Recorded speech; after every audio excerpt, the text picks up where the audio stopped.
Hey everyone, welcome back to the kitchen for another video. So another Christmas video. This will be my last one for the year. Last week we did some Christmas snacks and desserts. This week is going to be all about Christmas side dishes. Because it's a special occasion, you know I had to pull out my Christmas sweater with Santa Claus just looking absolutely ripped, of course bringing gains for everybody.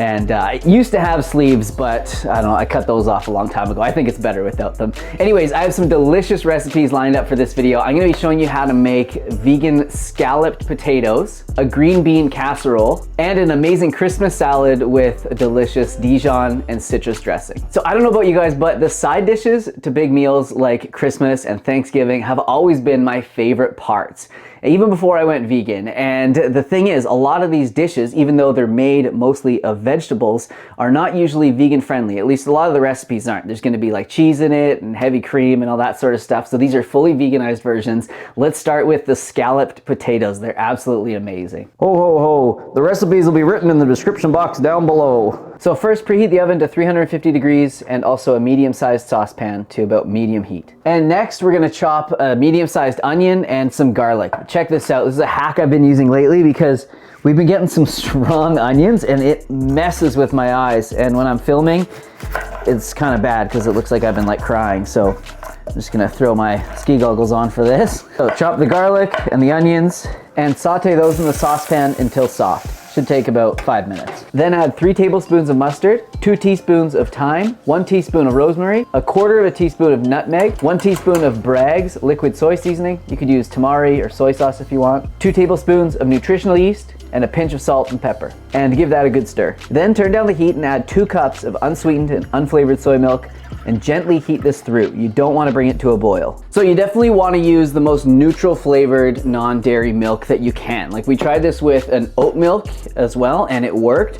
And this one's my favorite. It doesn't have any like added flavoring or anything like that, no natural flavor. However, we did try it with this one that you guys are probably familiar with, and it worked, but it just tasted kind of funky. Like it is unsweetened and unflavored, but it had this sort of like sweet kind of vanilla sort of flavor to it. And it's not that it was bad, but it just wasn't like kind of right. So yeah, definitely get the most neutral flavored one that you can. Next, we're gonna combine half a cup of veggie broth and a tablespoon of arrowroot powder.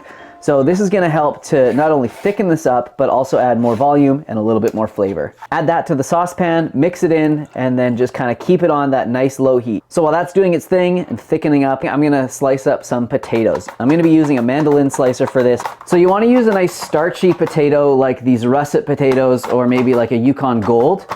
Potatoes like red or yellow potatoes that are more waxy aren't gonna work quite as well for this. It probably will work, but the starches that come out of the potatoes when everything's cooking help to like thicken everything up even more.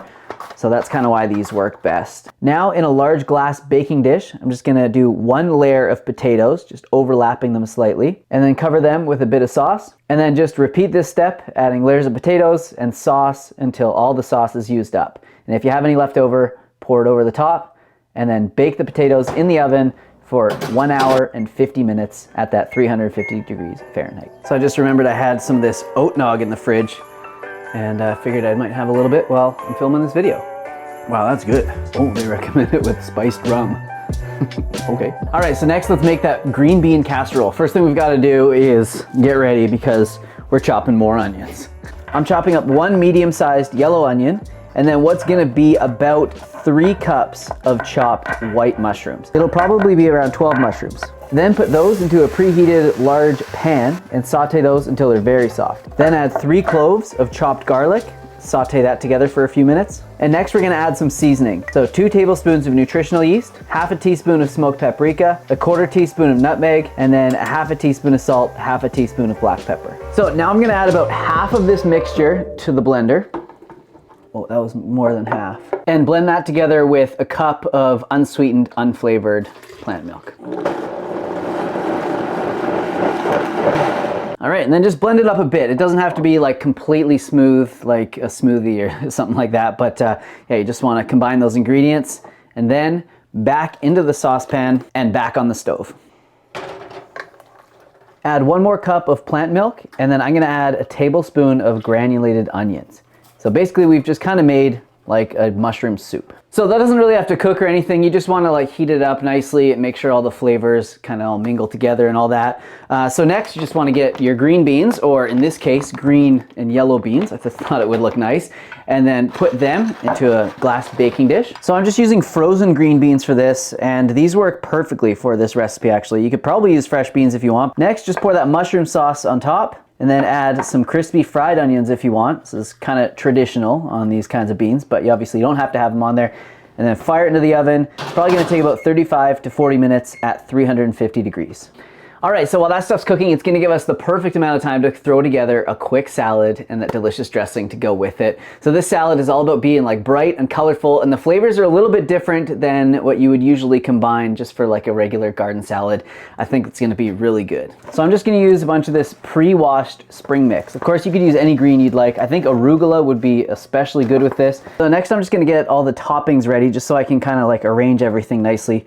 So I'm gonna put some mandarin oranges on there. And this is definitely a tedious part, so you don't have to do this. You could just chop them up and throw it on there. But if you wanna make this extra special, you can kind of peel off the skin from the outside of the orange like this. So you're left with an orange that kind of looks like that. This way you don't have to sort of chew on this piece there. Okay, wow, that was tedious. Next, I'm gonna chop up some of these pickled beets.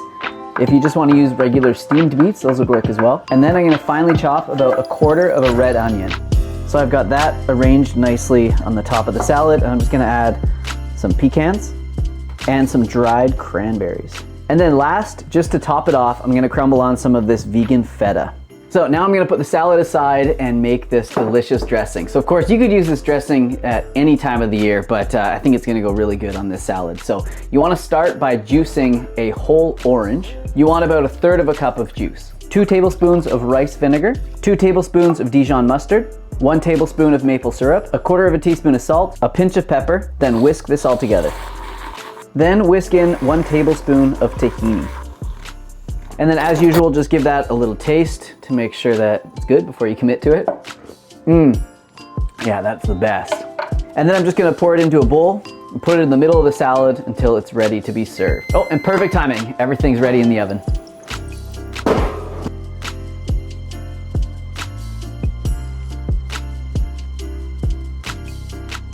All right, so everything's done. I think what I'm gonna do is to put a little bit of each of these on a plate, and then I'll give you guys a quick review.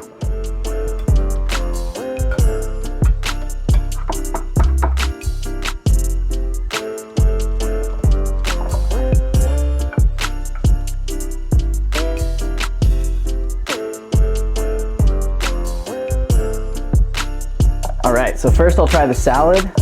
Gonna get a bite here with a little bit of everything on it. Wow, chef's kiss to that one. That is the absolute most perfect salad. Like everything just goes together so well. Such a good balance of, you know, different flavors, sweet, savory, a bit of tang, so good. So the scalloped potatoes are my favorite part, so I'm gonna save that for last. I'll try the bean casserole next. So that is incredible, man. I don't know what to say about it. It tastes like, you know, the green bean casserole you used to have as a kid, but a little healthier, a little fresher. Man, it's good. And you know what? The mushroom flavor in this is not overly strong. So if you're not like a huge fan of mushrooms, I still think you'd probably like this. And now for the scalloped potatoes. Man, look at all those layers. This is gonna be so good. Let's go. Wow. Wow, that is pretty perfect. Like the balance of like creaminess and then like a bit of saltiness and then the herbs. And you've got just like a tiny hint of nutmeg in the background where it's like, you don't really taste it, but you're just kind of like, what is that flavor? Man, I don't know about you, but I would be pretty happy with like just all of this as a Christmas dinner. I definitely don't miss the turkey if I'm having food that is this amazing. But if you guys do want a main, I actually did make one years back, and it's a lentil loaf, and it is so good. Like it's probably one of my favorite recipes I've ever made. I know a lot of you make it during the holiday seasons because you always tag me in it, and I love seeing that. So hopefully you enjoyed this video, you know, give you some ideas on different sides that you can make for your family or for yourself around the holidays. Thank you all so much for watching. Definitely tag me on Instagram at Simnett Nutrition if you make any of these. You know that I love seeing your meals that have been inspired by my recipes. subscribe so that you can see more, like the video so that YouTube knows that I'm doing good work and they recommend it to more people. And we'll see you soon with another video. Thank you. Oh yeah, Merry Christmas and Happy Holidays. Here's some other videos of mine that I think you might like, and if you're looking for some delicious and healthy plant-based recipes, check out my new recipe ebook, Easy Vegan Comfort Meals. It contains over 60 plant-based recipes, lots of delicious sauces that I know you're gonna love. Thanks for watching, and thanks for the support.